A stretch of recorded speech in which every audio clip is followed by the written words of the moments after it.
As my wife lay frail in her hospital bed, my son coldly refused to care for her, declaring, "I have no obligation to take care of my parents." Standing in the suffocating silence, I realized that I was the one who had sacrificed everything to help him reach the position he holds today. I smiled calmly and said, "And I am not an ATM either." It was time for him to pay the price for everything he had done. I'm grateful you're here with Wise Revenge. Drop your city or country below so I know where you're watching from. Note this story includes fictional elements for entertainment and educational purposes. Any resemblance to actual names or places is purely coincidental, but the underlying lesson remains valuable. The first thing my son said when he pushed open the door of that hospital room was not, "How is she?"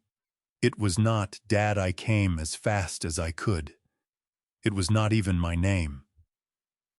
He looked at me across the width of that narrow room, past the IV stand, past the monitoring equipment, beeping its slow, steady rhythm, past his mother lying in the bed with her eyes closed and her hands folded across her chest, and he said, "What did you do to my account?"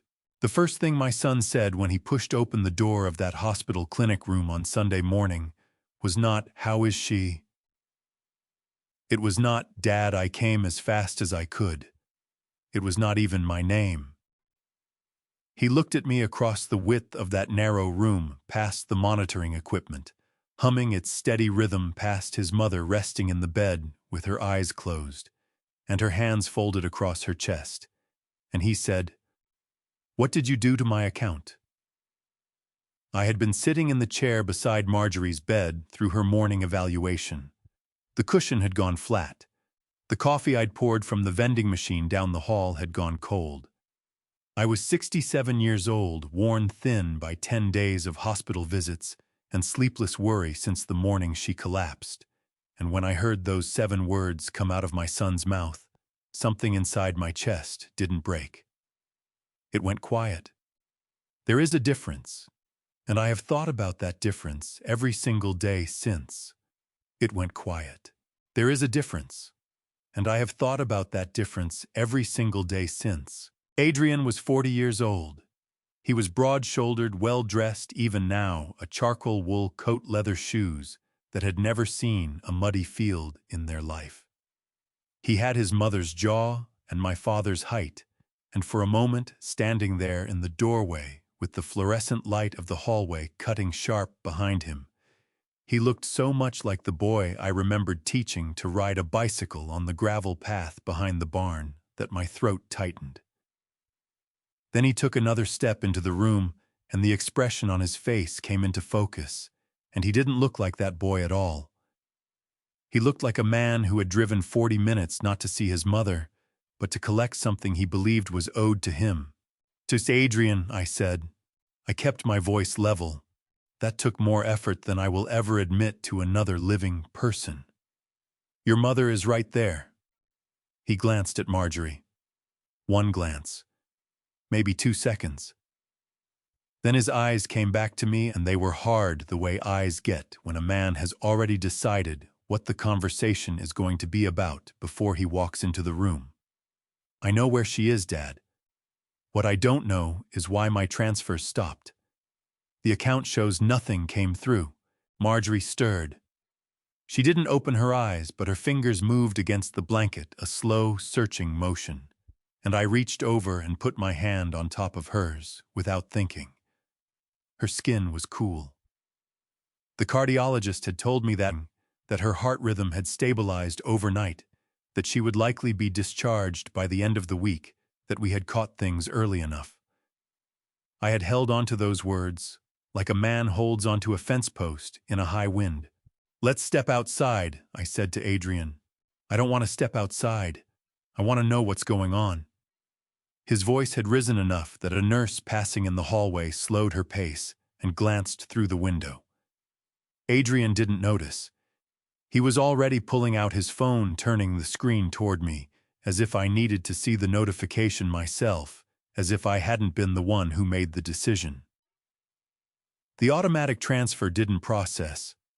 I thought it was a bank error at first, But then I called, and they said the standing order was canceled. You canceled it. Why would you do that without telling me? I looked at my son for a long moment. I looked at the phone in his hand, at the number on the screen, at the way his jaw was set, like he was already preparing his argument for why he deserved an explanation. I looked at Marjorie, whose eyes had opened now, barely just enough that I could see the dark centers of them watching us from across the room. She had heard everything. Of course she had. Marjorie had always heard more than people gave her credit for. "We'll talk about it Sunday," I said. "Right now, you could sit with your mother." Adrian laughed. It was a short, sharp sound with no warmth in it. "Sunday. You want me to come back on Sunday?" He pocketed his phone. "Dad, I have a business to run. I have obligations. I can't just drive out here every time something comes up." Something comes up. That was what he called it. His mother's heart. Something that came up. I stood up from the chair. I was not a tall man, never had been, but I had spent 40 years on a farm, and my hands were the hands of someone who had actually done things with his life. And when I stood up and looked at my son, he took it a half step back. I don't think he meant to. I don't think he even knew he did it. "You're right," I said. "You have obligations." I picked up my jacket from the back of the chair. "So do I. I'll see you Sunday." I walked past him to the door. My hand was on the frame when Marjorie spoke. Her voice was thin from the days of hospital air and interrupted sleep, but it carried across that room the way her voice had always carried, with a kind of quiet authority that had nothing to do with volume. "Adrian," she said. Just his name. Nothing else. He didn't answer her. I heard him shift his weight behind me. I heard him exhale. I did not turn around. I walked down the hallway to the elevator, pressed the button for the lobby, and stood there watching the numbers change above the doors. My hands, I noticed, were perfectly still. That surprised me. I had expected them to shake. But they were still, and my breathing was even, and somewhere between Marjorie's room and that elevator, something that had been wound very tight inside me for a very long time had finally quietly let go. But this story doesn't start in that hospital hallway. It starts the way most stories about fathers and sons start, with a phone call in the middle of the night, and a father who should have asked more questions than he did.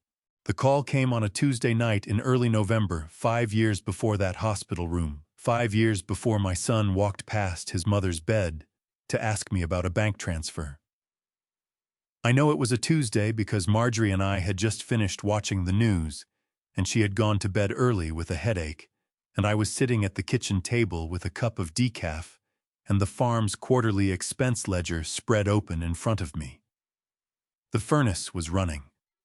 The windows had fogged at the corners from the cold outside. I remember all of it with the kind of sharp, involuntary clarity that the mind reserves for moments it somehow knows will matter. My phone buzzed against the table. Adrian's name lit up the screen. This was not unusual.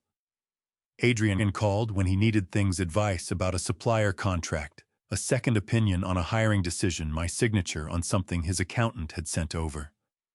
Our conversations were practical, efficient, the kind that men have when they have run out of the easier kind. I picked up on the second ring. "Hey, son. Late for you?" His voice when it came was wrong. Not wrong the way a drunk man's voice is wrong or a sick man's. Wrong the way a voice gets when something has been held together by sheer will for too long and the will has finally given out. It was frayed at the edges.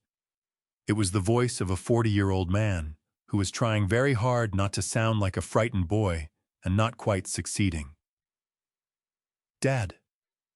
A pause. Then, "I've lost everything." I sat up straighter. My hand tightened around the phone. Outside, the wind came off the fields and pushed against the house, and the old farmhouse pushed back the way it always had, the way my father had built it to do. What happened? Are you hurt? Is Brielle? We're fine. Nobody's hurt. Another pause, longer this time, and in it I heard something that took me a moment to identify the sound of a man gathering himself. The company, Dad. I made some decisions that didn't work out the way I planned. I've got creditors calling. The landlord on the workshop space sent a notice. 2 of my guys haven't been paid in 3 weeks, and they're threatening to walk. His voice cracked on the last word, just slightly, just enough. If I lose the crew, I lose the contracts. If I lose the contracts, there's nothing left to save. I closed the expense ledger. I remember that clearly, the specific sound of the cover hitting the table, the way I pushed it aside and pulled the notepad that I kept next to the phone charger toward me instead. Old habit. Write things down. My father had taught me that. Never make a financial decision in your head when you can put it on paper first. Tell me the number, I said. Dad, I don't want to. Adrian, the number. A long exhale. At least 200,000. Maybe more depending on whether the Hendricks contract can be restructured. But to stop the bleeding right now, to keep the doors open, and the crew paid, and the landlord from filing at least 200,000. I wrote it down. $200,000. I looked at the number for a moment. Then I wrote beneath it, workshop lease crew wages creditors. I underlined creditors twice. How did it get this far before you called me? I asked. Not angry, genuinely asking. I wanted to understand the shape of it. The pause before he answered was the kind that contains a whole conversation that isn't going to happen. I thought I could handle it myself, he said finally. I kept thinking it would turn around. I understood that. Lord help me, I understood it completely. The particular stubbornness of a man who has built something and cannot bring himself to admit that it is falling down around him. I had felt that myself 20 years earlier during the drought that took out 2 consecutive harvests and nearly took the farm with them. I had waited 3 months longer than I should have before asking my brother for help, and it had cost me. I did not say any of this to Adrian. I simply said, all right. All right. He sounded almost confused, like he had prepared himself for an argument and didn't know what to do now that one wasn't coming. I'll look at the accounts tomorrow morning. I need to talk to my bank and probably my accountant. A gift this size, there's paperwork involved, IRS forms that have to be filed when you transfer more than $18,000 to a family member in a single year. It doesn't mean you pay more taxes, but it has to be documented. I'll have someone walk me through it. I paused. It's not alone, Adrian. I'm not going to hold this over you. But I need you to do something for me. What? Anything, Dad. I need you to tell me exactly what went wrong. Not the version you'd tell a banker, the real one. Because I'm not going to help you patch a hole if I don't know what made it. There was a silence on the line that felt different from the others, less defensive, more raw. Yeah, he said quietly. Okay, I can do that. We talked for another hour. He told me about the overextended contracts, the suppliers he'd paid too much, trying to land bigger clients, the employees he'd hired ahead of the revenue to support them. He talked fast at first, then slower, like a man who has been carrying something heavy and is finally setting it down. I listened, and I wrote, and I asked questions, and I did not once tell him what I was actually thinking, which was, this is fixable, but only if the man on the other end of this phone is willing to change the way he thinks about money. I believed that night that I was 62 years old. I had built a farm from soil and time and my own 2 hands. I had a savings account that I had added to every year for 4 decades, a paid-off mortgage, and no debt.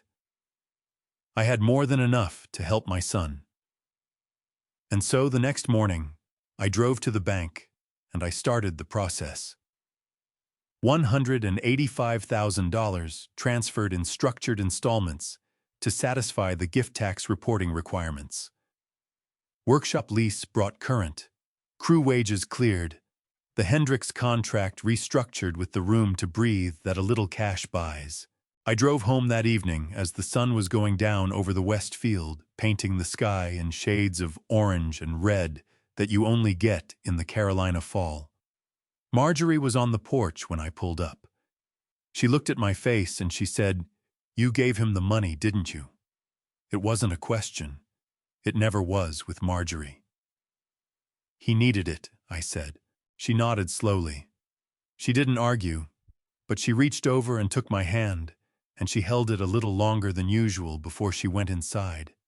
And I stood there on the porch and watched the last of the light leave the sky, and told myself that a father helping his son was the most natural thing in the world. I told myself I had done the right thing. I told myself it was a one-time thing. I was wrong on the last count, but I wouldn't find that out for another 12 months. 12 months later, almost to the week, my son called again.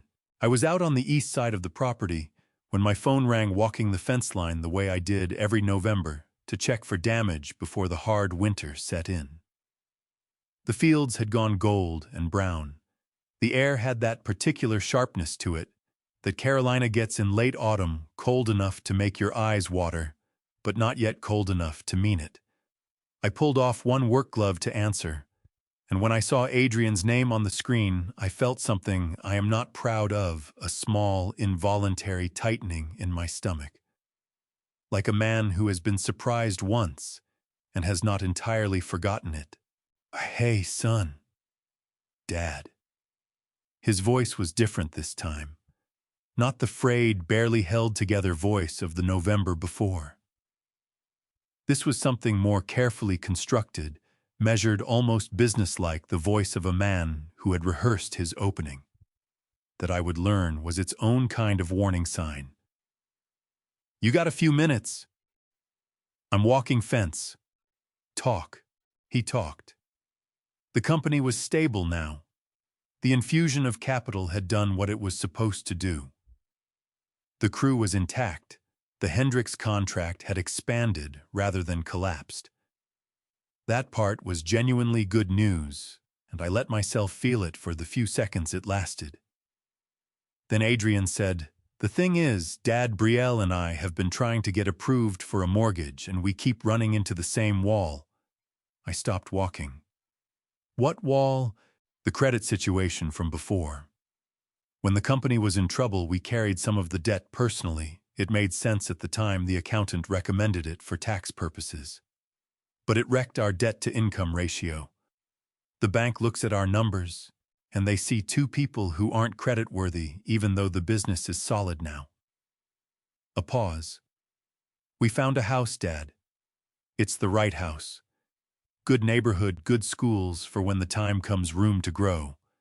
But without a substantial down payment, we can't get the financing to work." I started walking again. Slow. "How much of a down payment?" $250,000. I stopped again. "I know," Adrian said quickly.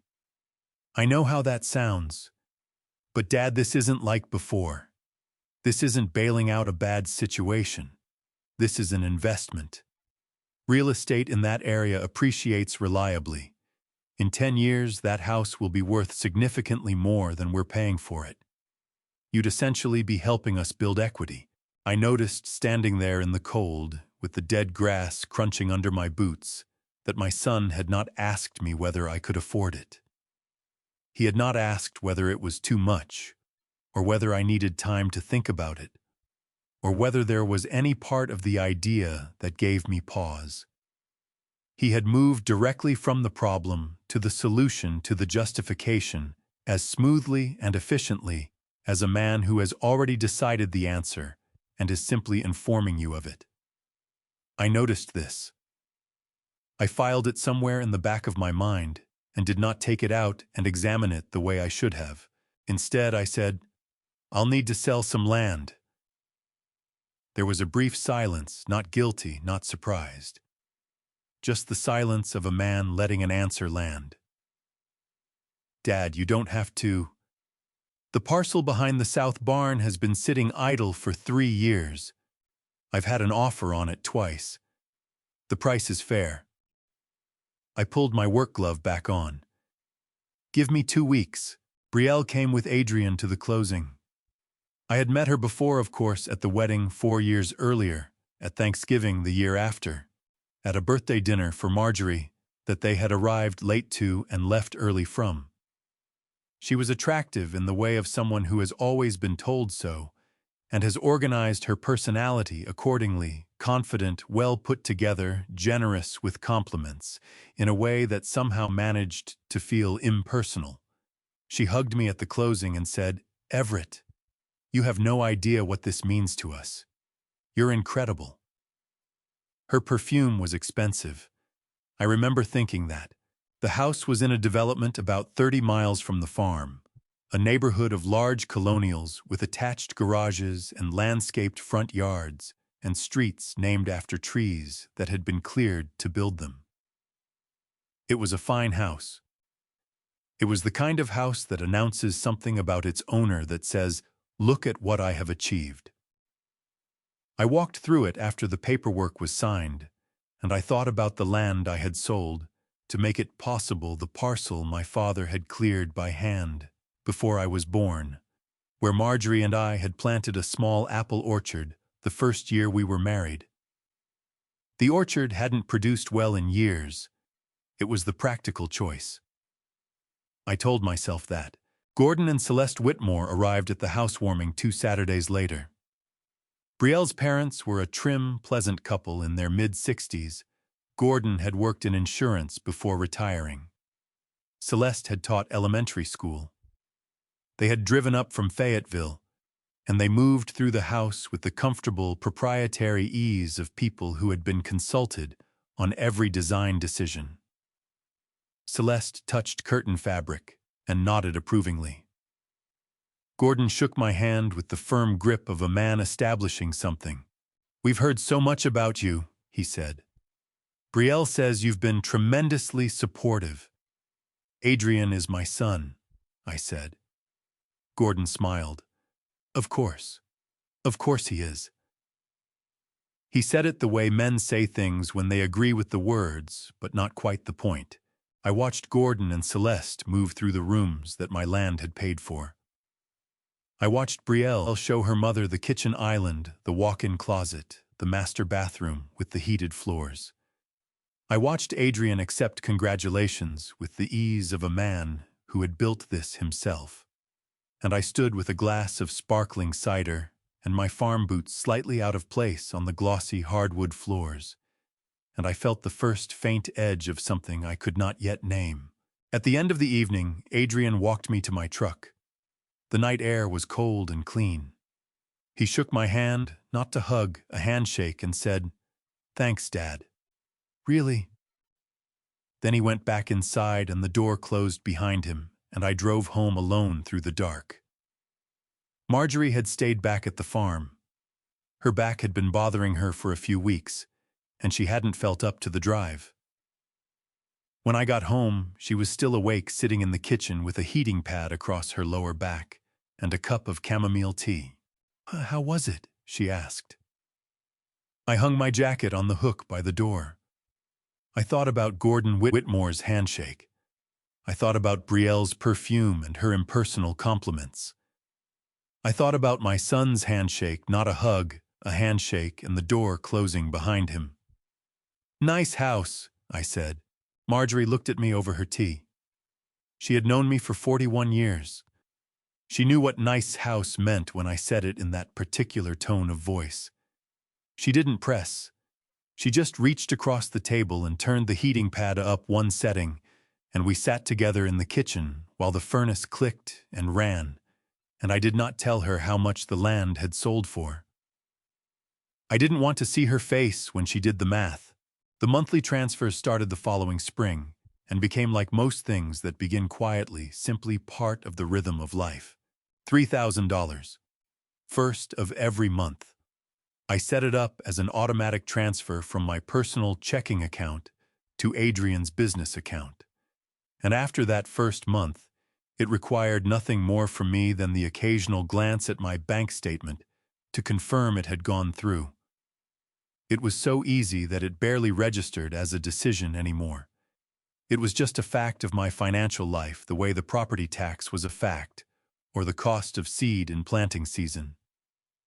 I told myself it was temporary, a bridge while the company found its footing. I told Adrian the same thing. Neither of us ever defined what finding its footing would actually look like or when we would know it had happened. That is the thing about money given without conditions. It doesn't naturally find an endpoint. It simply continues. Adrian called more during those years, which I mistook for closeness. I understand now that what I was actually hearing was utility, the frequency of contact, that a person maintains with a resource they are actively using. He called when a supplier raised prices, and he needed my opinion on whether to absorb the cost or pass it to customers. He called when he was thinking about expanding into commercial contracts and wanted a second set of eyes on the numbers. He called when his accountant flagged something, and he wasn't sure what it meant. The calls were efficient and purposeful, and they made me feel needed in the specific way that being consulted makes a man feel needed, like his experience still had value, like the years still meant something. What he did not call about was us. He did not call to ask how Marjorie's garden was coming along, or whether the south field had recovered from the wet spring, or what the doctor had said at my last checkup. He did not call on my birthday, not to be cruel, I believe, but because it simply did not occur to him. I noticed these absences the way you notice a draft in a room, not all at once, but gradually in the accumulation of small chills. In those 5 years, Adrian drove out to the farm exactly 3 times. Each visit lasted less than 2 hours. Each time he left before dinner. The third visit, I stood at the kitchen window and watched his car go down the long driveway and turn onto the county road, and Marjorie came to stand beside me with a dish towel in her hands, and she said very quietly, "He's always in a hurry." "He's busy," I said. She didn't answer. She went back to the sink.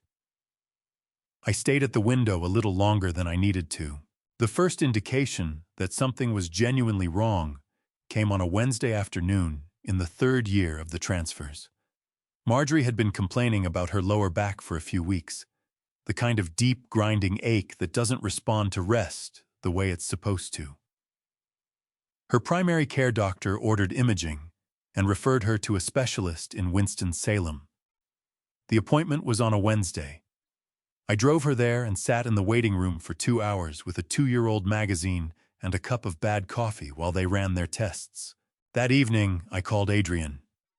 Not because I needed anything, just because his mother had spent the afternoon in a specialist's office, and I thought he would want to know. The phone rang 4 times and went to voicemail. I left a message. Marjorie had some tests done, nothing alarming, yet we were waiting on results, just keeping him in the loop. I asked him to call back when he had a chance. He sent a text message the following morning. "Hope Mom feels better soon. Talk later." I read it twice. I set the phone face down on the kitchen table. I went out to check on the irrigation lines in the east field, and I worked until my back ached and my hands were dirty, and the sun had moved far enough across the sky that I had run out of reasons to stay outside. Then I came in, washed up, and sat across from Marjorie at dinner and told her Adrian had called to ask about her. She looked at me steadily from across the table. "That's nice," she said. Then she passed me the bread and asked whether I'd noticed the damage on the fence near the creek, and I said yes, I'd get to it this week, and we talked about the fence for a while. She never asked to see the message. She never asked what he had actually said. Marjorie was a woman who understood better than most the difference between a truth and a kindness. And she had long ago made her peace with the fact that sometimes you could only offer one.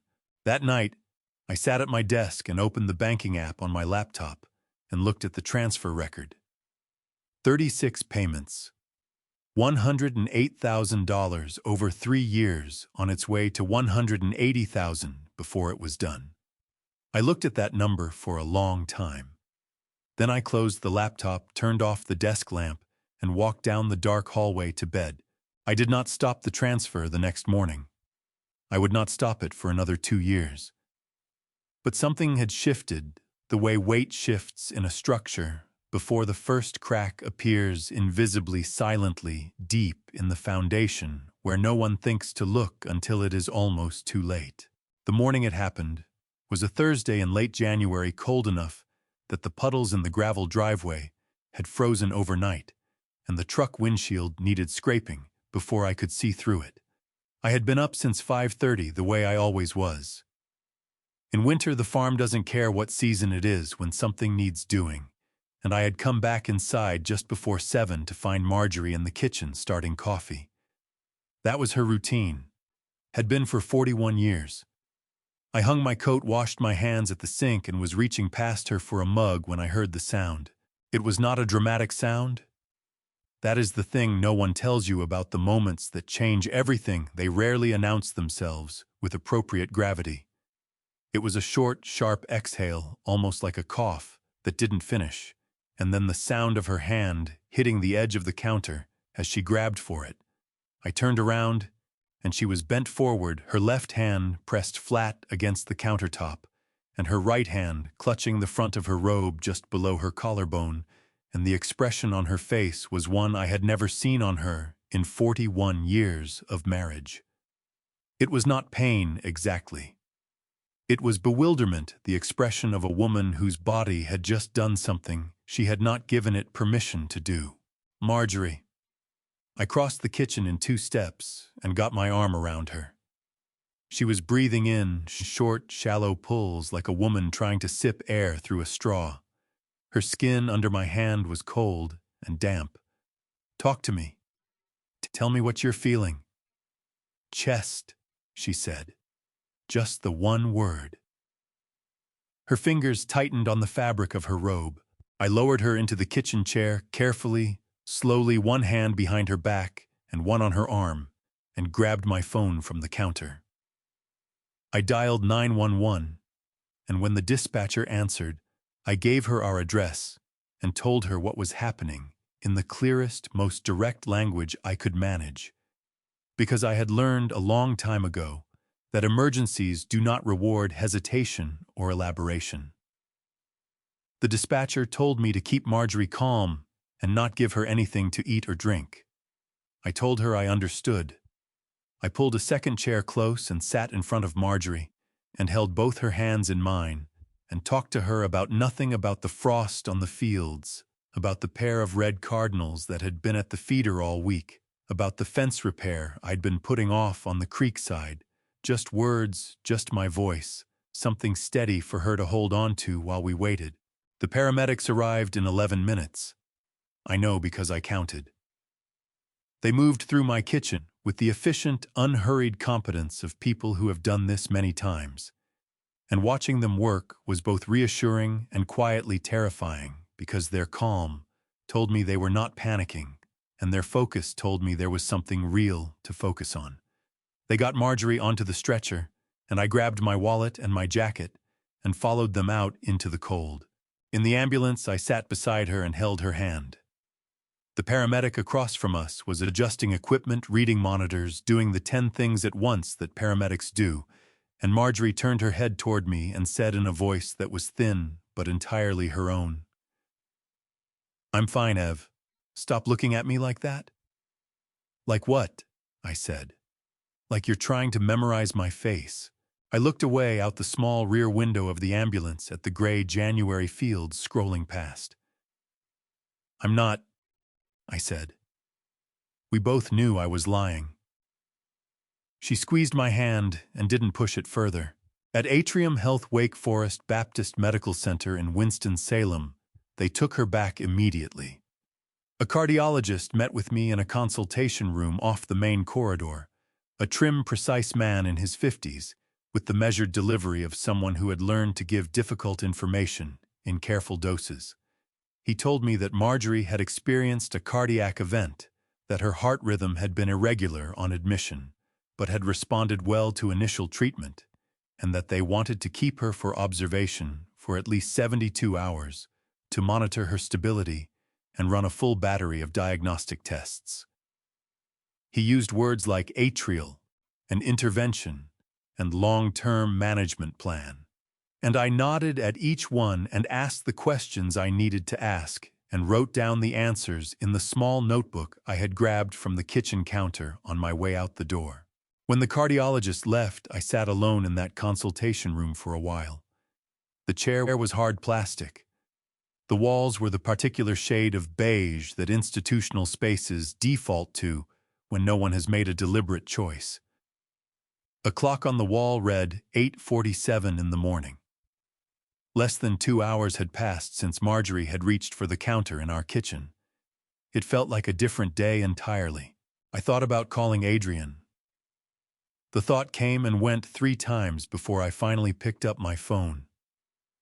His mother was in a cardiac unit 40 miles from the house where he had grown up. He was her son. Whatever else was true about our relationship, whatever accumulation of unanswered calls and 2-hour visits and first-of-the-month transfers had built up between us, he was still her son, and she was still his mother, and I still believed, sitting in that hard plastic chair under those flat fluorescent lights, that those 2 facts meant something to him. I pressed call. I listened to it ring, and I told myself one more time that I already knew what kind of man my son was. I was about to find out how wrong I had been. He answered on the 3rd ring. I could hear it immediately, the ambient sound behind his voice, the low murmur of other conversations, the clink of glassware, the particular acoustic softness of a room with high ceilings and padded chairs. My son was at a restaurant. I registered this the way you register a fact, that you are not yet ready to feel anything about filing it away cleanly and continuing. She's Dad.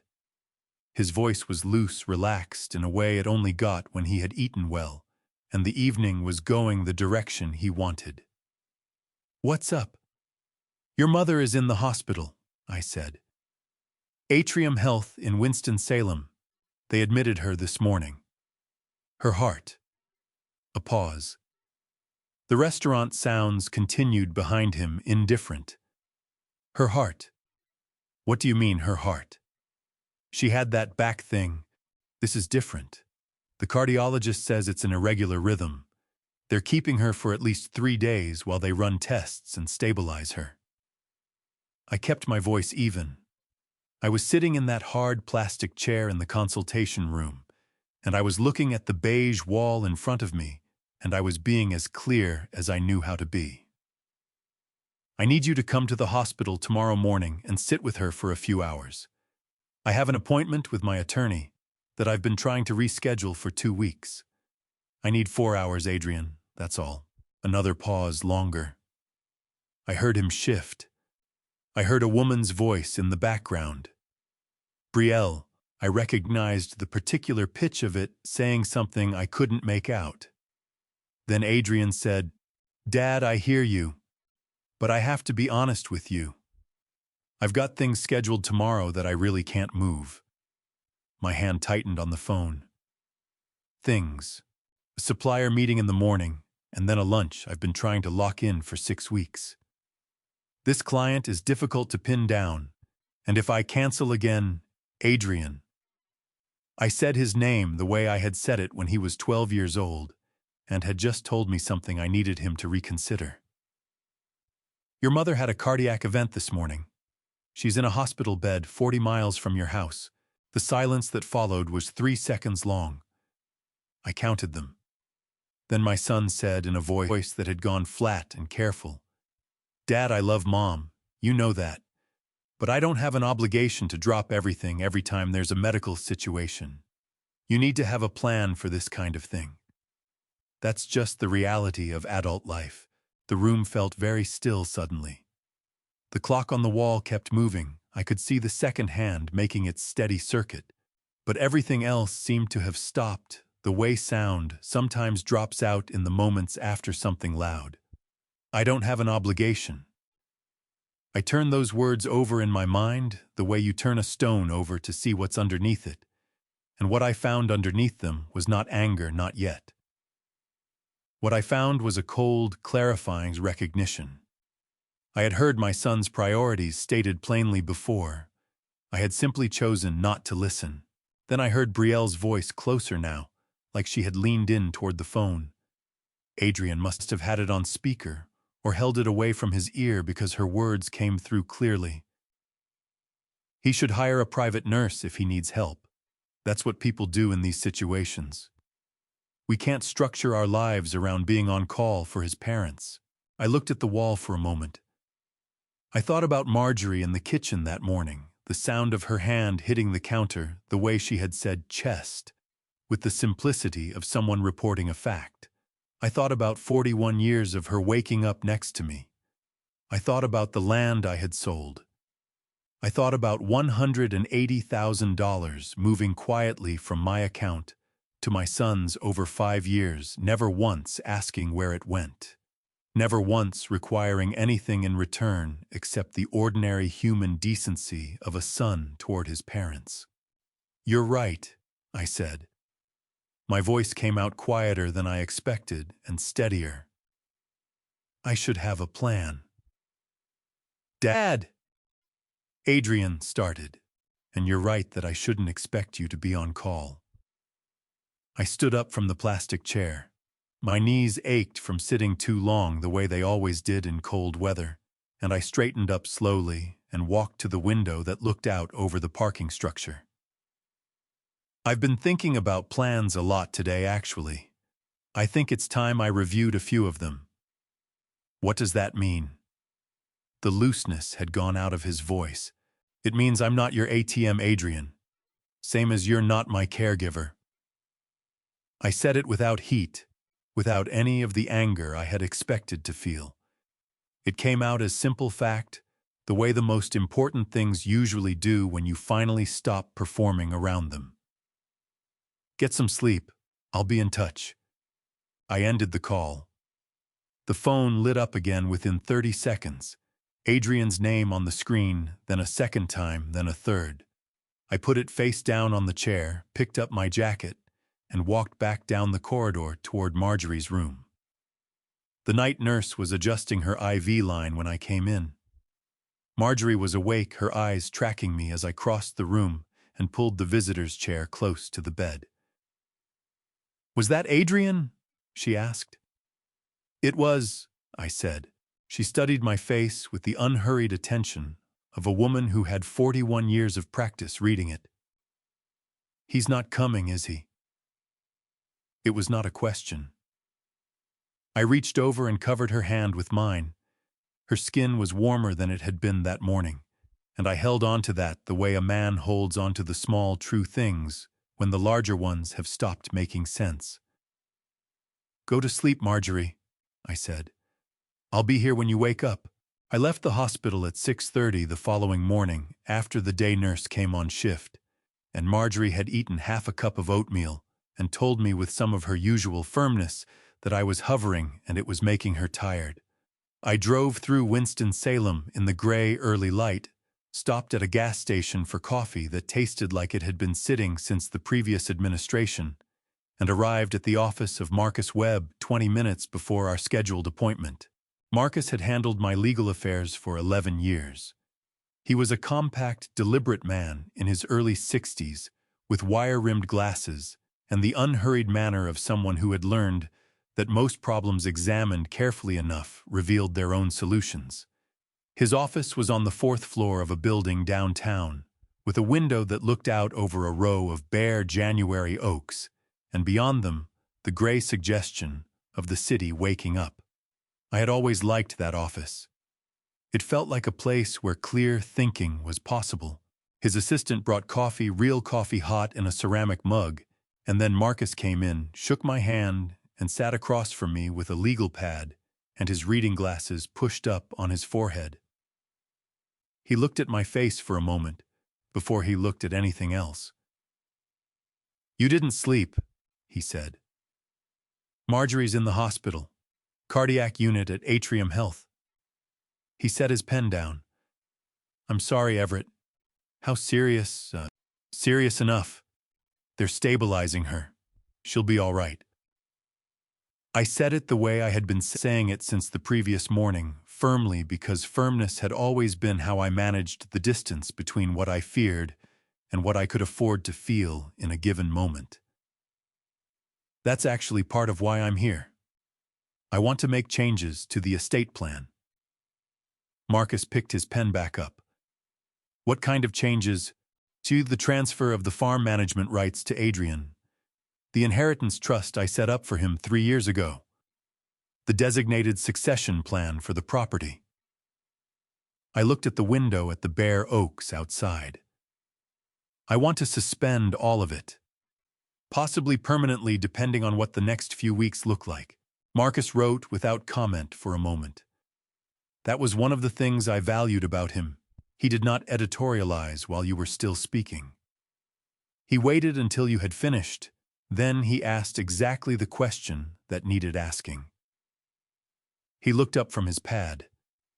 "This is your right, absolutely. You can modify or revoke any of these instruments while you have legal capacity, which you clearly do." He paused. "Before we proceed, I want to ask you something, and I want you to take a moment before you answer. Go ahead. Are you certain that the financial support you've been providing Adrian over the years has been used the way you intended it to be used?" The question landed in the room and stayed there. I looked at Marcus across the desk. I had known him for 11 years, and he had never asked me anything remotely like it, which meant he was not asking it casually. "What are you suggesting?" I said. "I'm not suggesting anything." He took his glasses off his forehead and set them on the desk. "I'm asking because in my experience, when a client comes in to revoke support structures after a long period of consistent giving, there is sometimes more to the story than what prompted the immediate decision. And sometimes it's worth understanding the full picture before you make permanent changes." He met my eyes. "Do you want to look at the records?" I had not come into that office intending to look at any records. I had come to make the changes, sign the documents, and go back to the hospital. But Marcus had asked the question in a particular way, not alarming, not accusatory, simply precise, and precision, in my experience, deserves a response in kind. "What records can I access?" I asked. "Your own outgoing transfers going back as far as your bank keeps them. We can request a full transaction history from your accounts, everything you've sent when it was sent, confirmation of receipt. What happens to the money after it leaves your account is Adrian's business, legally speaking. But knowing what left your account and when and how much is entirely your right." He paused. "It's also sometimes instructive. I thought about the text message. 'Hope Mom feels better soon.' I thought about 3 visits in 5 years, each one under 2 hours. I thought about my son's voice in the restaurant the previous evening, loose and easy, while his mother lay in a cardiac unit 40 miles away. I thought about the question Marcus had just asked, and the careful, neutral way he had asked it, and what a man with 11 years of legal experience and a well-developed instinct for human nature might have noticed that I had not let myself notice yet. "Pull the records," I said. Marcus nodded, made a note, and reached for his phone to call his assistant. While he did, I looked out the window at the January oaks, their branches clean and bare against the pale sky, the way trees get when everything that was obscuring their true shape has finally fallen away. The assistant came in with a notepad. Marcus gave her the instructions. She left. Marcus looked back at me. "It'll take a day or two to compile everything," he said. "In the meantime, shall we go ahead and suspend the estate transfer documents?" Yes, I said. All of them. He picked up his pen. I picked up my coffee. Outside, a wind moved through the bare oaks, and they bent slightly the way things do when something invisible passes through them, and then they straightened again, and the sky behind them was exactly as gray and exactly as wide as it had been before. Before I reveal what was hidden inside those 31 pages of bank records and where all that money actually went, drop the word truth in the comments, so I know you're still with me. A quick note, the upcoming part contains dramatized, fictionalized elements for storytelling purposes. If you prefer not to continue, feel free to stop the video right here. The records arrived 2 days later on a Friday afternoon in a sealed envelope that Marcus's assistant dropped off at the farm while I was out checking the water lines. Marjorie had been discharged the previous evening. The cardiologist had cleared her with a new medication regimen, a follow-up appointment in 6 weeks, and a list of dietary adjustments that she had accepted with the gracious resignation of a woman who understood the difference between a negotiation and a directive. She was resting in the bedroom when I came inside and found the envelope on the kitchen table. I made a pot of coffee. I sat down. I opened it. The document Marcus had compiled was 31 pages long. It was a complete outgoing transfer history from my primary checking account, organized chronologically going back 6 years. My bank retained 7 years of transaction records, a standard practice under federal banking regulations, which require financial institutions to maintain records for a minimum of 5 years under the Bank Secrecy Act. Marcus had highlighted the relevant transfers in yellow. There were a great many yellow lines. The first thing I confirmed was what I already knew. $3,000 first of every month, 60 transfers over 5 years.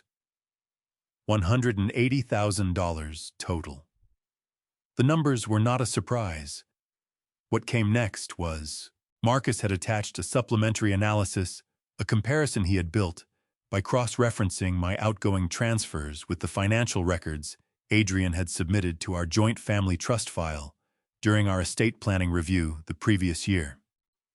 Because the estate plan had designated the farm's succession and business oversight under a joint arrangement, those records were legitimately part of our active family file. Marcus had been careful to use only the documentation Adrian had voluntarily provided. Marcus was always careful. Marcus had included a note explaining that this secondary data was legitimately in his possession because Adrian himself had provided it, and that the comparison he was drawing was based entirely on records that both parties had voluntarily disclosed to him in his capacity as family attorney. He had been careful. Marcus was always careful. I looked at the comparison for a long time. The pattern was not subtle once you saw it. Within 3 to 5 business days of each monthly transfer from my account to Adrian's, a secondary transfer would leave Adrian's account. The amounts varied, sometimes $400, sometimes $900, once nearly $1,500, but they were consistent in their destination. The receiving account belonged to a household in Fayetteville. I recognized the name on the account immediately. Gordon Whitmore. My hands did not shake. I want to be accurate about that. I had expected them to shake the way they had shaken the morning Marjorie grabbed the counter, but they did not. They were very still. The coffee cup in front of me steamed quietly. The kitchen clock marked the seconds with its small, indifferent tick. I turned the pages. The transfers to the Whitmore account went back further than the monthly support they appeared to have begun shortly after the housewarming 4 years earlier, small at first, and then larger and more regular as time went on. There were also other outgoing transactions that Marcus had flagged payments to a home repair contractor, whose business address matched the Whitmore neighborhood, a recurring charge to a specialty grocery delivery service registered to an address in Fayetteville, 2 separate payments to an auto repair shop that I had certainly never authorized for any vehicle I owned. I set the pages down. I picked them back up. I read the contractor payments again. The money I had sent to help my son's business maintain cash flow, to keep his crew paid to cover operational costs, to give him room to breathe, had been leaving his account within days of arriving and making its way to his wife's parents in Fayetteville. Not all of it, but enough of it. Enough that when I added the figures Marcus had highlighted and wrote the total at the bottom of the last page, the number stopped my breath for a moment. I sat with that number, and I thought about Gordon Whitmore's handshake at the housewarming, the firm grip of a man establishing something. I thought about Celeste touching the curtain fabric and nodding with the approval of someone reviewing her own investment. I thought about the house itself, the heated floors, the kitchen island, the walk-in closet, and then I thought about the farm parcel I had sold the apple orchard. My father had planted the deed transfer I had signed without asking a single question I should have asked. I closed the folder. I got up from the table and walked to the window over the sink and stood there looking out at the fields. The afternoon light was flat and cold the way it gets in January, when the sun never quite manages to commit to the day.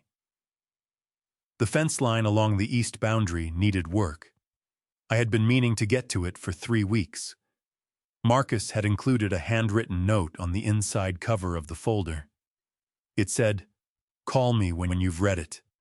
No rush. Take the time you need." I took 40 minutes. Then I called him. "I've read it," I said. "All right." His voice was the same as it always was, steady, without drama. "How are you doing?" I thought about the question seriously, the way it deserved to be thought about. Outside the window, the field sat empty and cold and entirely indifferent to what I had just read. The way land always is, patient, waiting, holding its shape, regardless of what the people standing on it decide to do next. "I need to know one more thing," I said. "I need to talk to someone who lives near the Whitmore house. Someone who's seen how they live." A brief pause. "I may be able to help with that," Marcus said. "Give me until Monday." Marcus called Monday morning with a name. Henry Bowman, 64 years old, retired from the Department of Agriculture after 30 years in soil conservation.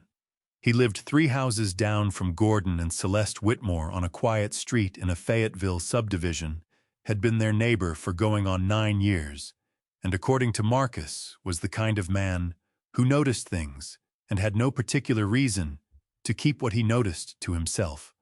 Marcus had reached him through a mutual contact in the Piedmont Agricultural Extension Network, the kind of overlapping community that forms naturally among people who have spent their lives working with land and the people who manage it.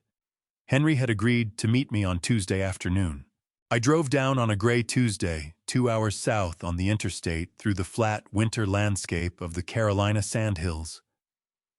The subdivision where Henry lived was modest and well-kept small yards, with dormant grass basketball hoops in driveways, American flags on a few front porches. I parked in front of Henry's house at 2 o'clock, and he was already on the front steps waiting for me, a heavy-set man with a white beard and the careful, evaluating eyes of someone who had spent 3 decades reading landscapes for signs of what was happening beneath the surface. He shook my hand. His grip was firm and brief. "Everett Caldwell," he said like he was confirming a fact. "Marcus said you had some questions about the Whitmore family." "I appreciate you making time," I said. "Come on around back," he said. "I've got coffee on." We sat at a picnic table on his back patio with mugs of strong coffee and a clear sightline to the Whitmore house 3 properties down. It was a ranch-style home with a newer roof and a recently repainted exterior, the kind of small but deliberate improvements that suggest someone has been investing in the property without necessarily having the income to explain it. Henry followed my gaze. "Nice place," he said, without any particular warmth. "Nicer than it was 5 years ago." I asked him to tell me what he had observed over the years. He was straightforward about it. Not gossipy, not embellishing, simply reporting the way a man reports, who has learned to distinguish between what he sees and what he thinks about what he sees. He told me that a young man had been coming around to the Whitmore house regularly for the past 4 years. Driving a late-model truck, always dressed well, always carrying something, grocery bags, hardware store purchases, once what looked like a new microwave still in the box. "I figured it was a son-in-law," Henry said. Gordon mentioned a daughter who'd married well. Nice enough kid, always waved when he saw me. But he was over there constantly. He wrapped both hands around his mug. Gordon and Celeste, they live real comfortably for folks on fixed income. I worked 30 years for the federal government. I know what a federal pension looks like. It doesn't look like that. He nodded toward the Whitmore house. New appliances every couple of years. Dinner out 3-4 times a week at places that aren't cheap. Celeste had her bathroom redone last spring. Not the whole thing, just the fixtures, the tile, the vanity. But still, he said it without judgment. He said it the way a soil conservationist reports erosion, as observable fact, not moral commentary. I found that more clarifying than outrage would have been. I thanked Henry and drove home. That evening I sat in the kitchen after Marjorie had gone to bed, and I opened my phone and did something I had not done before. I looked up Brielle's social media profile. She kept a public account, the kind that documents a life for an audience. I scrolled back 4 years without difficulty. The pictures were exactly what I expected, and worse than I had imagined. Birthday dinners at steakhouses, holiday gatherings at a home I recognized as the Whitmore house, decorated elaborately for Christmas and 4th of July, and what appeared to be a regular rotation of family celebrations. A vacation at a beach resort in Hilton Head. Gordon at a golf course smiling in new equipment. Celeste at what the caption identified as a wine-tasting event in Pinehurst. And then 3 months earlier, a photograph that made me set the phone down on the table and press both hands flat against the wood. The picture showed a long table at an upscale restaurant. White tablecloths, candles, the kind of place where the menu prices don't include a dollar sign because the clientele is expected to understand implicitly. Gordon and Celeste were there, and 2 other couples I didn't recognize, and Brielle at the head of the table laughing at something off camera. The caption read, "Perfect evening with my favorite people. So grateful for a man who never stops taking care of this family." I looked at that caption for a long time.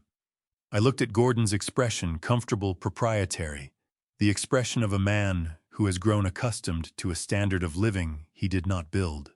I looked at the white tablecloths and the candles and the wine glasses, and I thought about Marjorie, lying in a hospital bed 8 days earlier with her hand pressed to her chest, and my son's voice on the phone, loose and easy from a restaurant of his own, telling me he didn't have an obligation. I picked the phone back up. I opened my contacts and found Marcus Webb. It was late past 9, but he picked up on the second ring. "I've seen enough," I said. "I want to stop everything. All of it. This week." There was a brief pause on the line. Then Marcus said, "I'll have the paperwork ready by Thursday." On Thursday morning, I drove back to Winston-Salem and signed the documents Marcus had prepared. There were 4 of them. The first canceled the automatic standing transfer of $3,000 from my primary checking account to Adrian's business account, effective immediately. The second revoked the limited power of attorney I had granted Adrian 2 years earlier for farm-related decisions in the event of my incapacitation, a document I had created with good intentions, and that I now understood had been a solution in search of a problem that I had invented. The third suspended the inheritance trust pending a full review. The fourth was a letter to my bank signed and notarized, instructing them to flag any future transfer requests related to Adrian's accounts for my personal approval before processing. Marcus watched me sign each one without comment. When I set down the pen after the fourth signature, he said, "How are you sleeping?" "Better than I expected," I said. It was true. The previous 2 nights had been the most uninterrupted sleep I'd had in 2 weeks, which told me something about the difference between a decision pending and a decision made. I drove home, changed into work clothes, and spent the afternoon on the fence repair I had been postponing for 3 weeks. The work was straightforward and physical, digging post holes in frozen ground, resetting the anchors, stretching new wire along the creek boundary, and I was grateful for it, the way I was always grateful for work that required my hands and left my mind quiet. Marjorie brought me coffee at 3 o'clock, wrapped in her heavy coat, and stood watching me work for a few minutes without saying anything that needed saying. Friday came the way Fridays come on a farm in winter, quietly, with the same gray light and the same list of things to be done that every other day carried. I was in the barn at 8 o'clock, checking on the equipment I would need for spring, when my phone buzzed in my jacket pocket. Adrian's name on the screen. I looked at it for the length of time it took him to hang up, which was 4 rings. Then it buzzed again. Then it stopped. I went back to the equipment check. At 8:19, it buzzed a third time. Then a fourth, my own phone number, which meant he was trying from a different line, or Brielle was calling from hers. At 8:43, the text messages started arriving one after another in the rapid sequence of a man who has just understood that something is genuinely wrong and is cycling through alarm faster than he can manage it. Dad, something happened with the transfer. Dad, the automatic payment didn't come through. Dad, I called the bank, and they said the standing order was canceled. Is that right? Dad, please call me back. This is urgent. I read each one as it arrived. I set the phone face up on the workbench and continued with the equipment check, moving methodically through the list. The way I had been taught, inspect document address. The messages kept coming. By 9 o'clock, there were 11 of them, and not one of them contained the word Mom. Not one asked whether Marjorie was recovering well. Not one mentioned the hospital or the cardiologist or the follow-up appointment we had scheduled for the following week. 11 messages in 48 minutes from a man whose mother had been in a cardiac unit 9 days earlier, and every single one of them was about money. I finished the equipment check. I washed my hands at the barn sink. Then I picked up my phone and typed a reply. I kept it to 3 sentences because 3 sentences was all the situation required and more than it deserved. Nothing is wrong with the bank. I canceled the monthly support. We can talk about it Sunday if you want to. I sent it, put the phone back in my pocket, and walked up to the house for lunch. Marjorie was at the kitchen table with her reading glasses on and a library book open in front of her, one of the mystery novels she favored, the kind set in English villages where the murders were always committed by someone respectable. She looked up when I came in.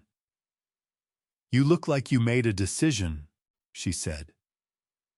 "I made several," I said. I poured myself a glass of water and stood at the counter drinking it. I stopped the monthly transfers to Adrian. She held my gaze for a long moment. Then she took her reading glasses off and set them on the book, marking her place. "All right," she said. "You're not surprised," I said. She folded her hands on the table in front of her. "Everett," she said, with the patience of a woman who has spent 41 years being married to a man who arrives at conclusions she reached some time ago. "I have been waiting for you to make that decision for about 2 years. I didn't say anything because it wasn't my money and it wasn't my call. But no, I'm not surprised." I looked at her. I thought about the text messages on my phone, 11 of them, and not one asking about her.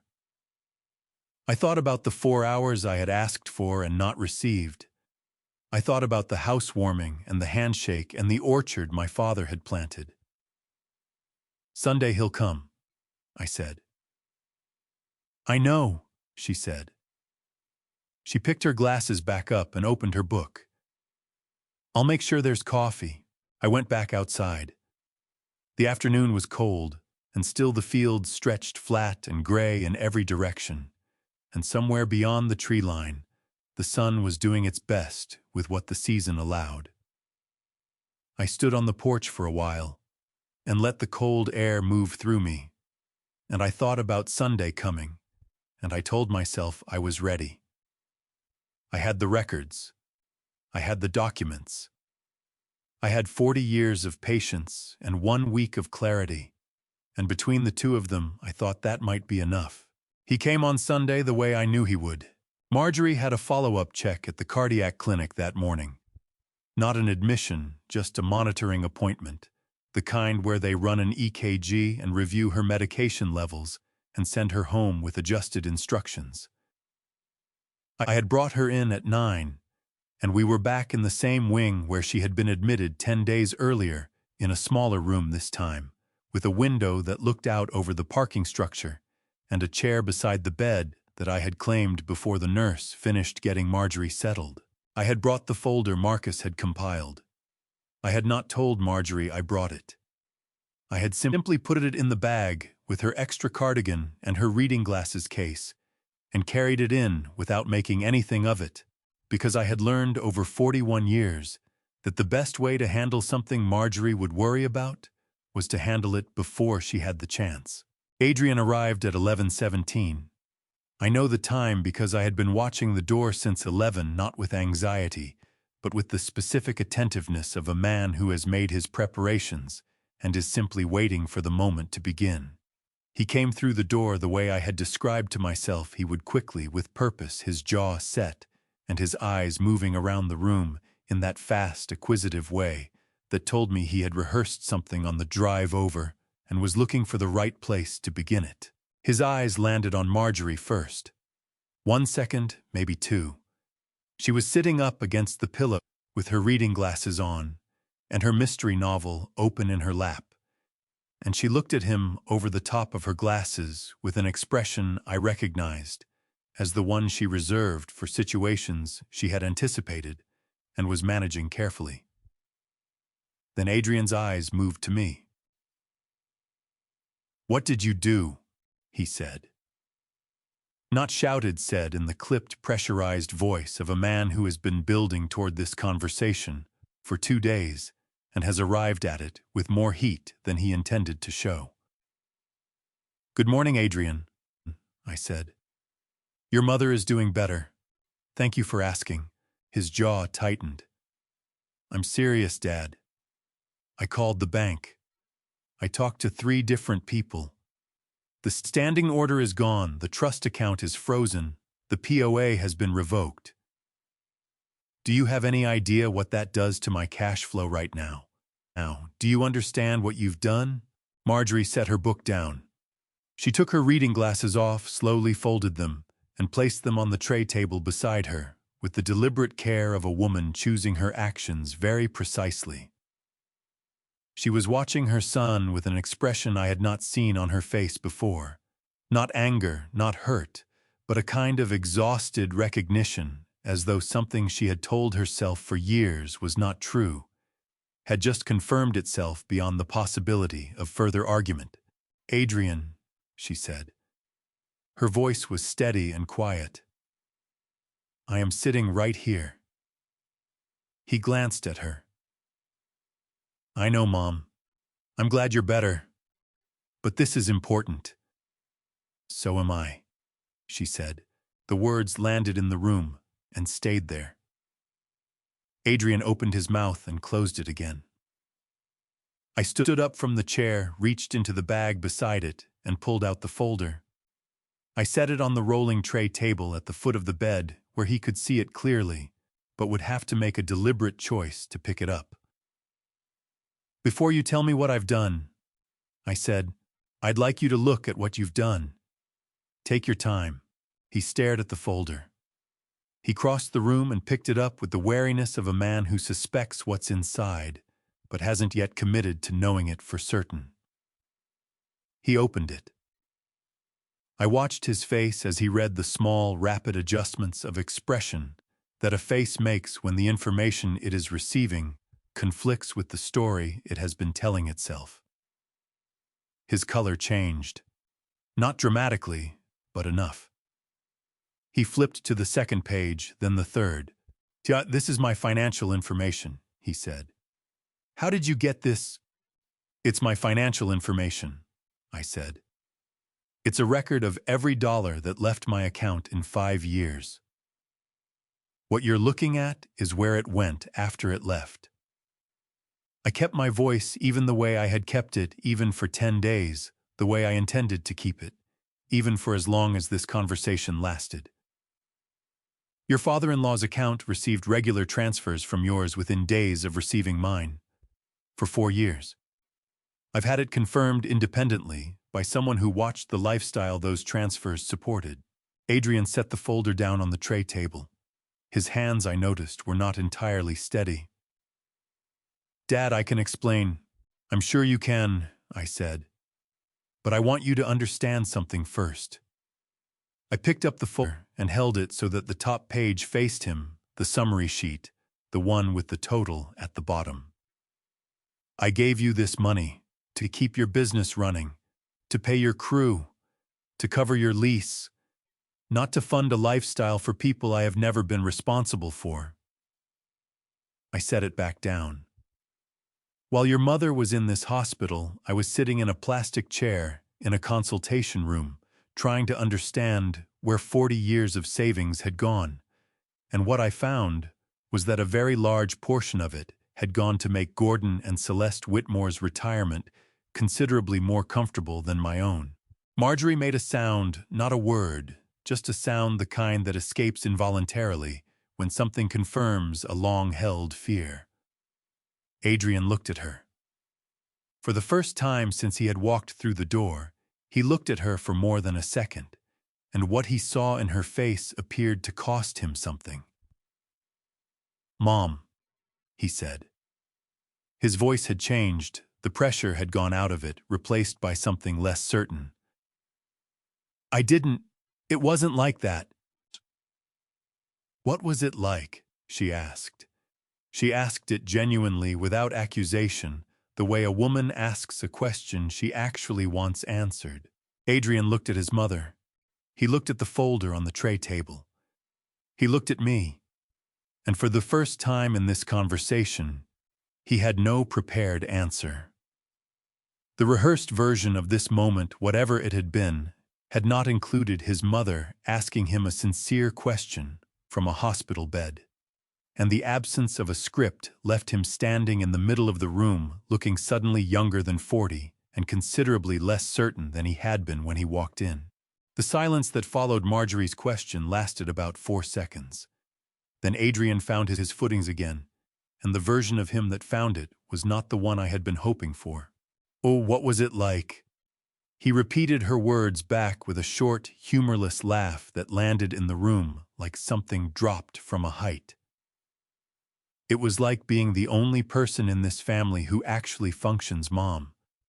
It was like spending 15 years watching Dad pour everything into this farm while the rest of the world moved on and trying to build something that didn't smell like fertilizer and feel like 1987. He was gesturing now, his hands moving in the sharp, emphatic way they did when he was past the point of managing himself. Brielle's family needed help. I was in a position to help them. I used money that came to me to do that. I don't see why that requires a folder and an investigation." Marjorie's face had gone very still. Not the stillness of a woman who had nothing to say, the stillness of a woman with too much choosing carefully. She set her hands flat on the blanket in front of her and looked at her son with an expression that I recognized as the one she wore when she was absorbing something painful and deciding in real time how much of the pain to show. "The money that came to you," I said, "came from me. It was sent for a specific purpose. You applied it to a different one without telling me." I kept my voice low and even. The monitoring equipment beside Marjorie's bed continued its patient rhythm. That's not a difference of opinion, Adrian. That's a breach of trust. A breach of trust. He turned the phrase over like it tasted wrong. You want to talk about trust? You canceled my accounts without a conversation. You revoked my POA without a phone call. You went and talked to some neighbor of Brielle's parents like you were building a case against your own son. His voice had risen enough that I heard footsteps pause briefly outside the closed door and then continue on. Do you know how that makes me look? Do you know what Brielle thinks of all this? Shoo, I don't, I said. And I find that I'm not especially concerned. He stared at me.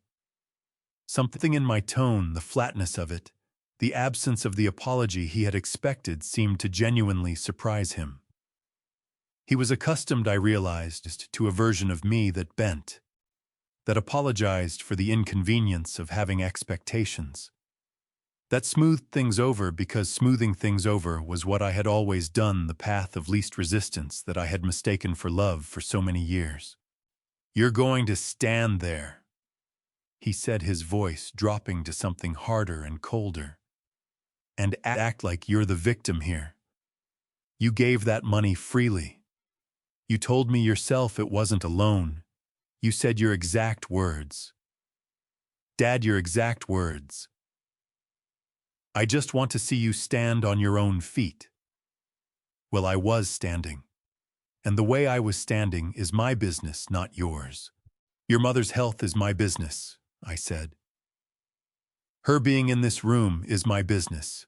The 4 hours I asked you for and didn't get that was my business. And you made it clear it wasn't yours. I picked up the folder from the tray table and held it for a moment, then set it back down. I did not raise my voice. I had not raised my voice once in this conversation, and I did not intend to. You don't need a father, Adrian. You've made that clear. What you need is a funding source. I'm not that anymore. So that's it.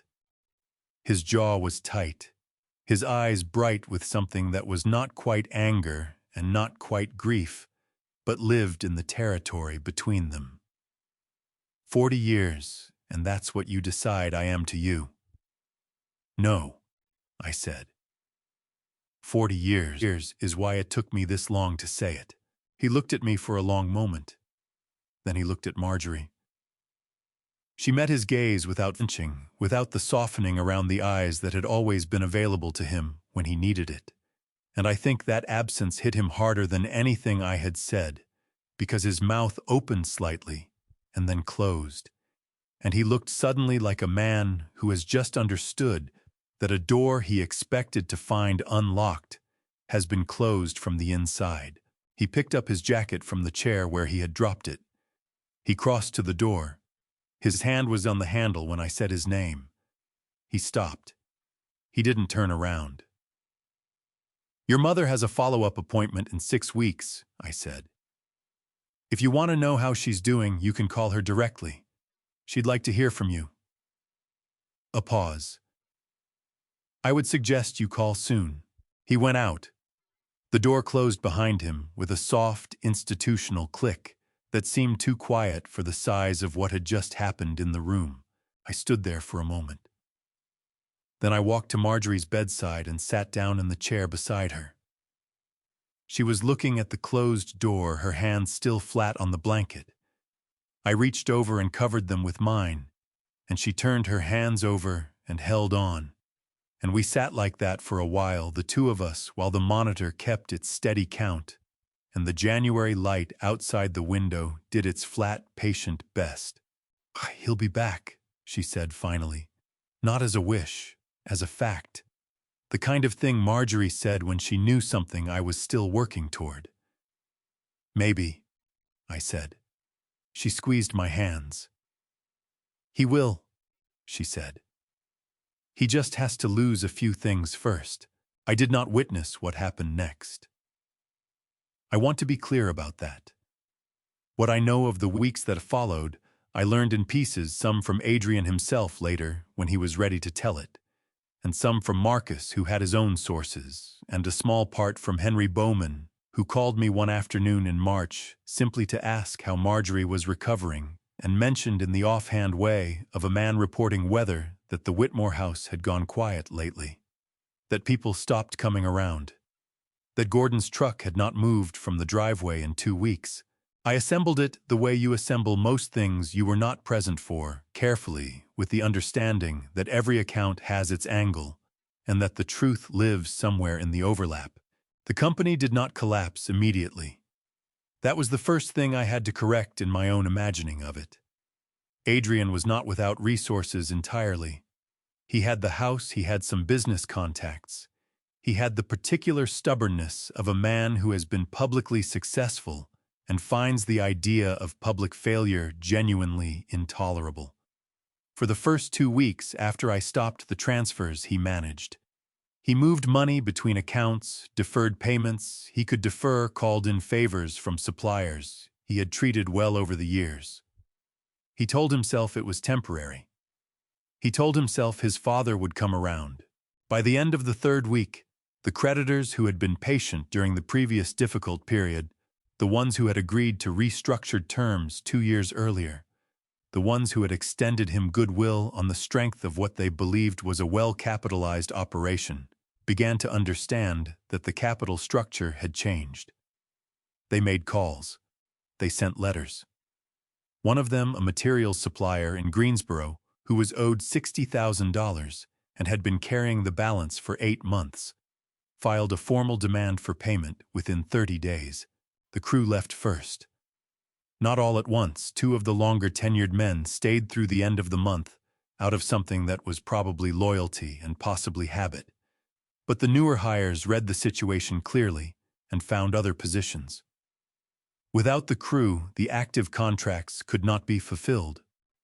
Without fulfilled contracts, there was no incoming revenue. Without revenue, the restructured creditor agreements collapsed back into their original terms, and the original terms were not ones the company could meet. Adrian closed the business in the first week of March. He filed the necessary paperwork himself without a lawyer, which meant he paid more in creditor settlements than he needed to, and retained less than he could have. Marcus told me this, not as criticism, but as fact, the way Marcus told me most things.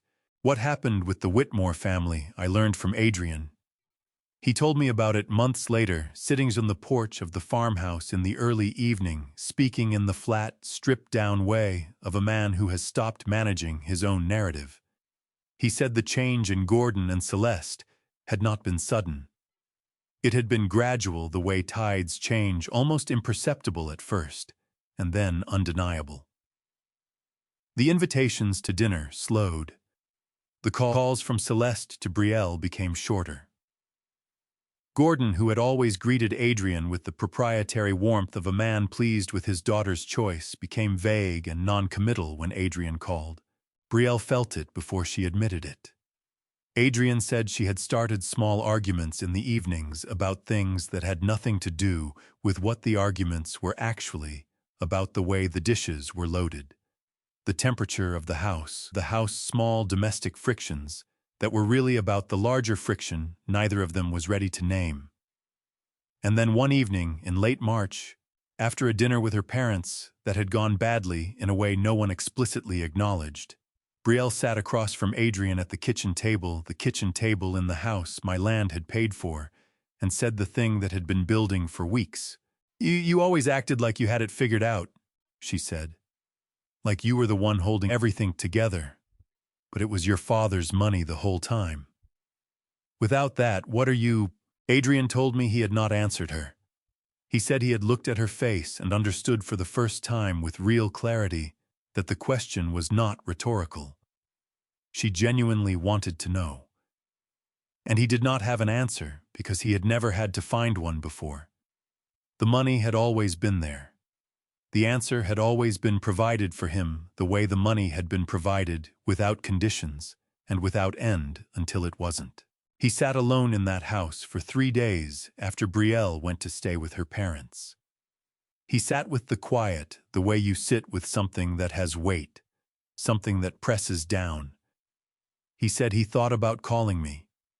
He said he picked up his phone 8 or 9 times and put it back down. He was not ready yet to be the man who called his father from the bottom. He had spent 40 years not being that man, and the distance between who he had been and who he would need to be to make that call was not a distance that closed in 3 days. But it closed. That was the thing Marjorie had known sitting in her hospital bed, with her hands flat on the blanket and her eyes on the door her son had walked out of. It closed the way distances between fathers and sons close when everything else has been removed, and only the original thing remains. On a Tuesday evening in the second week of April, my porch light was on, and the fields were dark, and I heard the sound of tires on the gravel driveway. I recognized the car. I did not go to the door immediately. I was sitting in the kitchen with the overhead light off, and the small lamp on the counter casting the room in the kind of low amber light that farmhouses accumulate in the evenings. And when I heard the tires on the gravel, I stayed in my chair and listened to the car come to a stop and the engine cut off and the silence that followed. I heard the car door open. I heard it close. I heard footsteps on the gravel path, slow and deliberate, not the purposeful stride of a man arriving with an agenda, but the careful steps of someone who is not entirely sure he has the right to be where he is going. The footsteps stopped at the porch. I heard the old boards creak once-twice under a weight they recognized. Then nothing. I waited. The lamp hummed softly. The furnace ticked on and ran. After 3 minutes, I watched the clock on the microwave. There was a knock at the door. Not the sharp, demanding knock of the man who had pushed into the hospital room in January. A quieter one. The kind that asks rather than announces. I got up and opened the door. Adrian stood on the porch, in a jacket that was too light for an April evening in the Carolina foothills, his hands at his sides, his face carrying the particular exhaustion of someone who has not been sleeping well and has stopped trying to hide it. He looked older than he had in the hospital. Not in years, in weight. There is a kind of aging that has nothing to do with time, and everything to do with what a man has been required to carry, and my son was wearing it plainly, without any of the performance that had always been his first line of defense. He looked at me. I looked at him. Neither of us spoke for a moment, and this time the silence was not the charged, pressurized silence of the hospital room, but something different. The silence of two people who are not sure yet what language the conversation requires. "Dad," he said. Just my name. No preamble, no prepared opening, no version of the situation that cast him in the best available light. Just my name, the way a man says it when he has run out of everything else. "Come in," I said. He shook his head. "Can we sit out here?" I understood that. Inside was warmth and history, and his mother and he was not ready for all of that yet. The porch was the edge close enough to be here far enough to still have the option of leaving if the words came out wrong. I had stood on that same edge myself a long time ago, outside my own father's house, for reasons that were different and the same. I got my jacket from the hook by the door, and we sat on the porch steps side by side, the way we had sat when he was a boy, and I was teaching him to read the sky for weather. The fields in front of us were dark. The tree line at the far edge of the property was a black shape against a slightly lighter black sky, and somewhere in the middle distance a pair of whippoorwills was carrying on its nightly argument. Adrian rested his forearms on his knees and looked at the dark field for a long time before he spoke. When he did, his voice was rough at the edges like something that had been worn down by use. "I lost the company," he said. "I think you know that." I said. "Brielle is at her parents' house." A pause. "I don't know if that's temporary or not. She doesn't know either, I think." He rubbed the back of his neck with one hand. "The house is mine, our name is on it, but I can't carry the mortgage alone right now, so I don't know what happens with that either." He exhaled. I've spent 3 weeks trying to figure out what I actually have, and the list is pretty short. What's on it? I asked. He turned his head and looked at me. In the low light from the kitchen window, his face was all shadow and angle, and he looked so much like the boy I remembered that my chest tightened in a way I had not expected. You, he said. Mom. That's about it. I did not answer right away. I let the whippoorwills fill the space between us for a moment. Then I said, "What do you want from me, Adrian?" And I need you to think before you answer, because I'm not asking it the way I used to ask it. I'm not asking so I can figure out how to give it to you. He was quiet for a long time. Long enough that I thought he might not answer, that he might stand up and say goodnight, and drive back to the empty house, and we would do this again in another week or another month. But he stayed. He pressed his hands together between his knees, and he stared at the dark field, and he said, "I don't know what I want. I know what I did wrong. I know I used money you gave me in ways you didn't intend and didn't know about, and I told myself it was fine because the money was mine once it left your account. I know I said things to you that I can't take back. I know that when Mom was in the hospital and you asked me for 4 hours, I told you I didn't have an obligation." His voice caught on the last word, just slightly, just enough. I've thought about that a lot. The 4 hours. So have I said.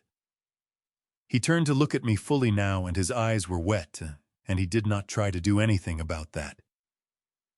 "I don't know how to fix it, Dad. I don't know if it can be fixed. I needed to be here. I didn't know where else to go." I looked at my son. I looked at the dark field. I listened to the whippoorwills. "You're here," I said. "That's the first right thing you've done in a long time." He put his face in his hands. His shoulders shook once hard, and then he breathed through it, and when he straightened up again, there was something different in his posture. Not better exactly. Not resolved, but lighter, the way things get when they have finally been set down after being carried too long in the wrong position. Inside, I heard Marjorie's footsteps in the hallway. A light came on in the window above us. She had heard the car. She had been waiting the way she always waited, patient, certain, already knowing how this particular story was going to need to go. Marjorie had made up the guest room by the time we came inside. She did not make a production of it. She did not stand in the hallway waiting with open arms or a prepared speech. She simply appeared at the top of the stairs when we came through the door, looked at her son for a long moment in the way that mothers look at their children when they are taking inventory of damage, and said, "There are clean towels in the bathroom. Breakfast is at 7. Then she went back to bed. It was, I thought, exactly the right thing, enough to say he was welcome, not so much that it asked him to be grateful before he was ready. Adrian slept in his old room for the first time in 6 years. I know because I was awake at 2 in the morning, the way I sometimes am when the farm has things on its mind, and I walked down the hallway past his door and heard the specific quality of silence that means someone on the other side is finally deeply asleep. I stood there for a moment. Then I went back to bed. At breakfast, he asked me about the company. He framed it carefully, a modest restart, a smaller operation, just enough to get back in the market. He had some contacts, he said. Some goodwill left with a few suppliers.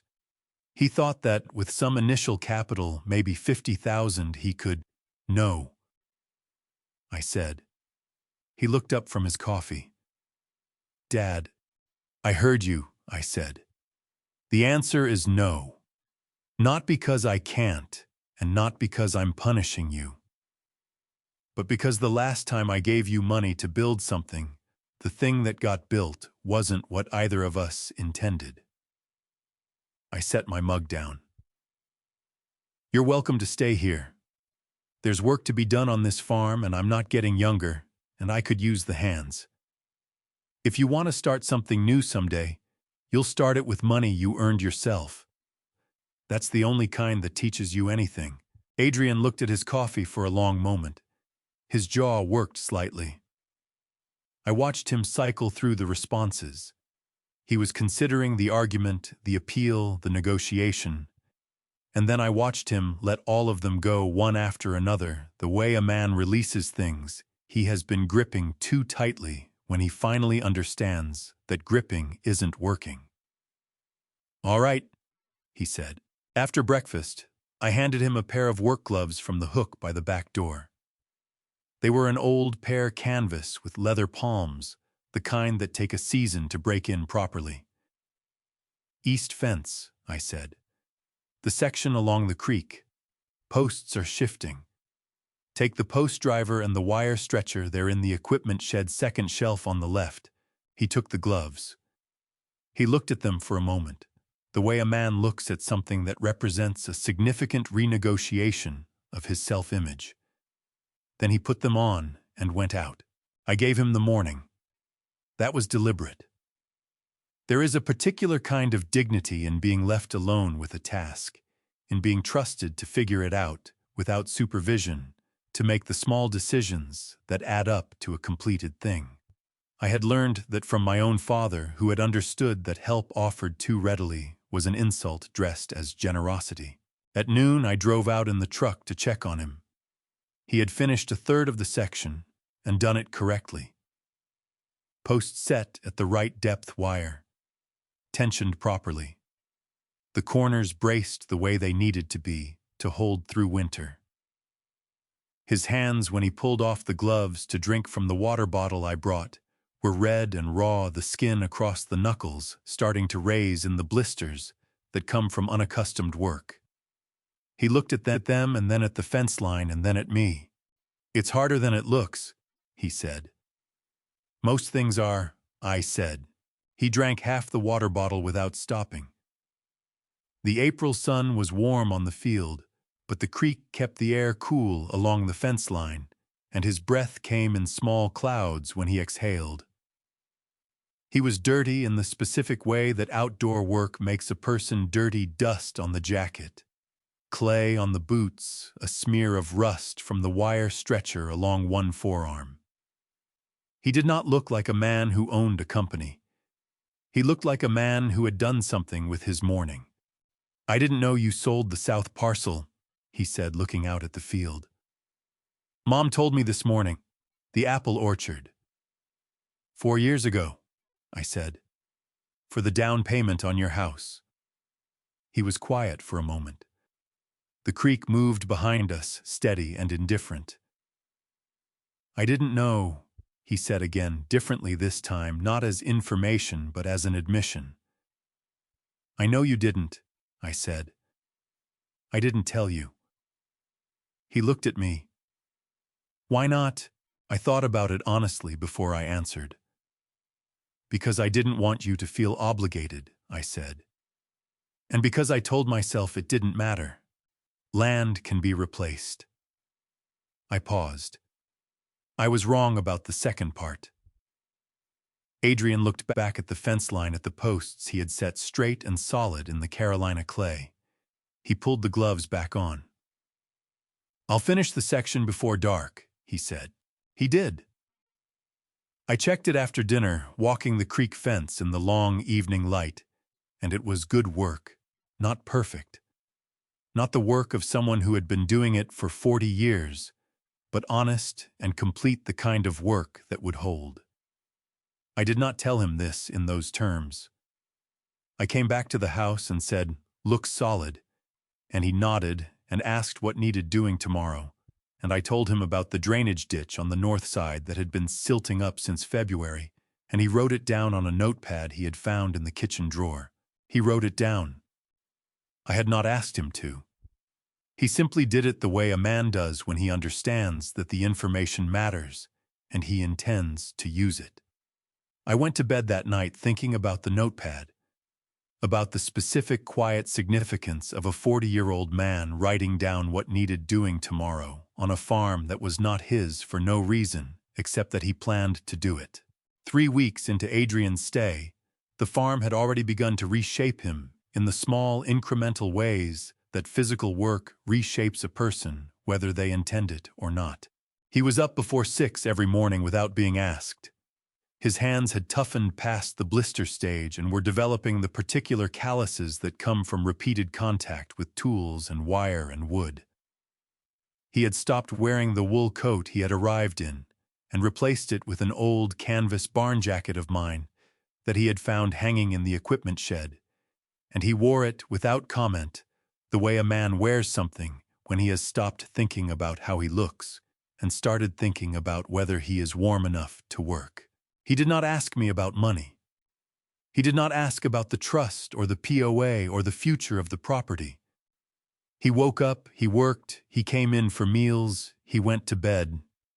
It was a life stripped down to its functional components, and I watched him inhabit it with the careful attention of a man who is relearning something he should have known and is trying not to rush the process.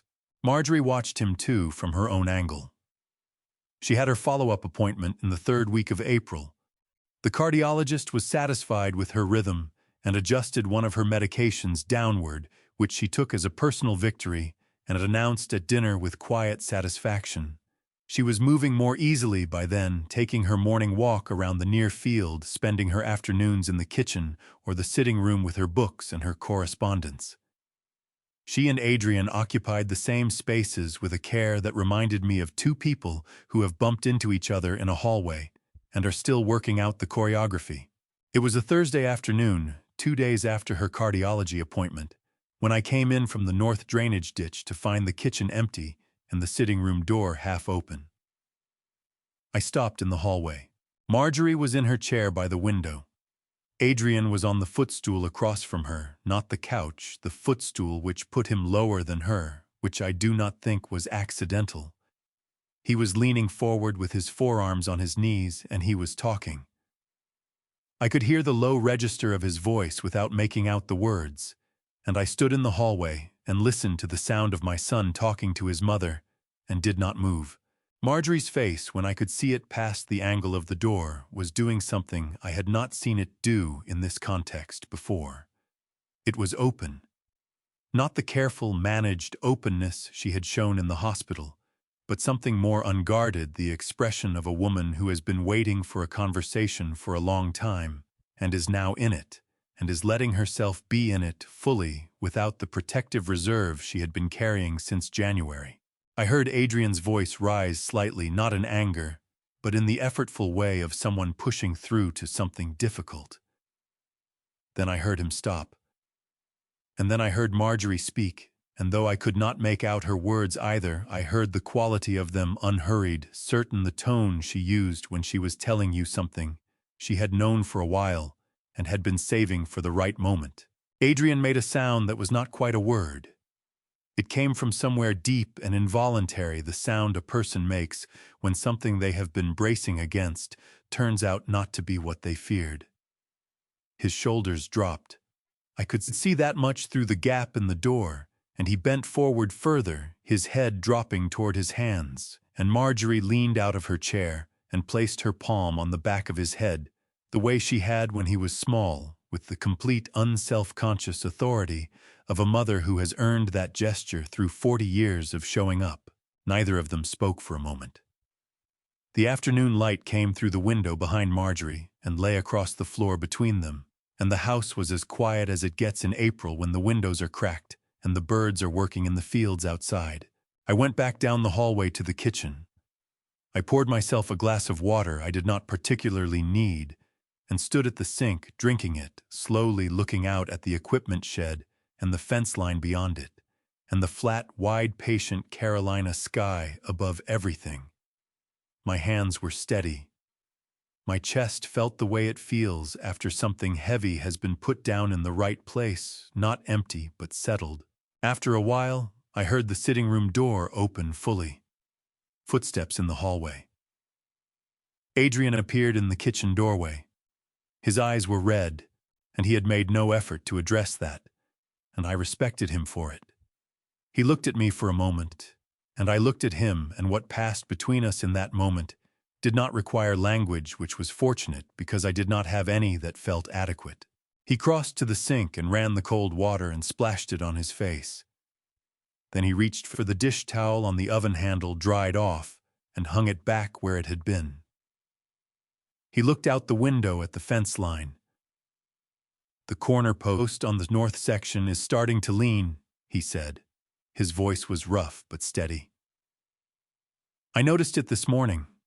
I'll reset it tomorrow before the ground softens more." "Good catch," I said. He nodded. He filled a glass of water and drank it standing at the counter. Then he set the glass in the sink, pushed off the counter, and headed for the back door and his jacket on the hook and the afternoon work that was still waiting in the field. I stood at the window and watched him cross the yard toward the equipment shed. And I thought that Marjorie had been right the way she was usually right about the things that mattered most. He had needed to lose some things first.